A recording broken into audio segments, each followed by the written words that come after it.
Rồi, Chi cô gái chào lại toàn thể quý anh em đam mê nha. Thì hôm nay lên clip một cặp chim tầm 1 tháng 10 ngày tuổi cho anh em mình tham khảo nha anh em. Dòng chim này nó là thổ pha nha. Bài lối đầy đủ, bố mẹ nhập, dòng bài lối cứng gù nha anh em.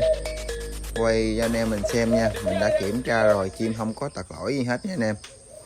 Thì cặp chim này anh em nào quan tâm thì anh em alo số điện thoại trên màn hình cho mình nha. Thì cặp chim này mình mong muốn giao lưu với anh em giá là 2,5 triệu nha anh em. Anh em đam mê nào có quan tâm thì alo cho mình nha. Cặp chim rất là đẹp, chim rất là chuẩn chim nha anh em.